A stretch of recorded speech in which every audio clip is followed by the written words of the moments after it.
The Lakers, they have this 12-game stretch of, we're going to call it California love, where they play 11 of their next 12 games at Crypto.com Arena, and the 12th game is just under 400 miles away in Sacramento.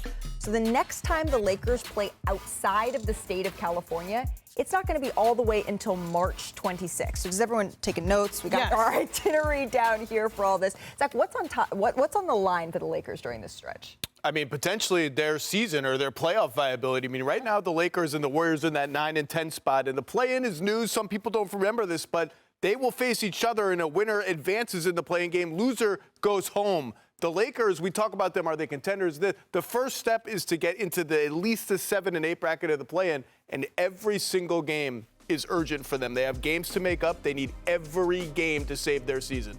The playoffs start now for the Los Angeles Lakers. Based off of what we heard, they have an 11-game homestand, but really it's 12 because they play the Kings, right? They're staying in California. They're in that play-in situation right now, which means if they want to make it out, which it is possible, they have to do better than 500. You have to do exactly what you know what to do on home court and win at least 70%, hopefully, of those games. They need at least 7 wins out of these 11 to really have a chance to not be in the play-in, but be in the playoffs. The playoffs have started with not only the Lakers, but the entire league.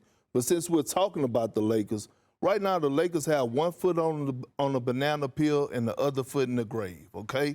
Right now, when you talk about this stretch, because 11 out of 12 at home, when they finish up, they're going to have 11 games left. And look, the last 2 out of 3 seasons, right, the Lakers has been in what? The play-in tournament. They got into the postseason.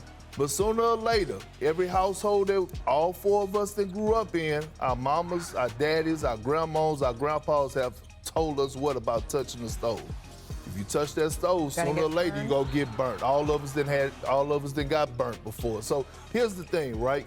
The Lakers have to approach this, and the others have to play well. They cannot rely on the aging LeBron James, although I know he has defeated Father Time. I get all that. But if he has to absorb and waste so much energy going and trying to fight for this team to get into the hump, how much energy is he going to have left when it comes time? We know in the beginning of the season, LeBron James said it himself. He wants AD to be the face of the franchise or like the franchise player. And AD has played to that level. So, yeah, I don't think it's just on LeBron James, but I just need you to finish this analogy. If you have, like, grave and banana peel, how does that work? Because you might slip into the grave. You step on the banana peel and slip into the grave. And you do all that you after. You said 1 foot on each. I was like, how? You do all that after you touch the hot stove. Then you slip on the banana peel and fall into the grave. But if we went back and looked at the schedule that we just had brought up, the California Love schedule, which, by the way, that's the song the Clippers play after they win home games, just FYI. The Kings game that was highlighted there, that's a huge game for the Lakers because the Lakers and the Warriors are looking up in the standings and praying,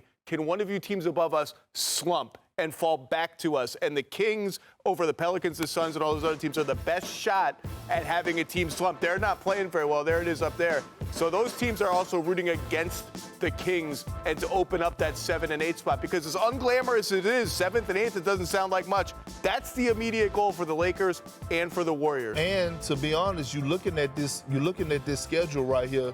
It's only one team in there I could say, the Atlanta Hawks, that are really not playing for anything. Every other team, the Wizards. I mean, yeah, the Wizards. Excuse me. Respectfully. I mean, they're playing for a lottery pick.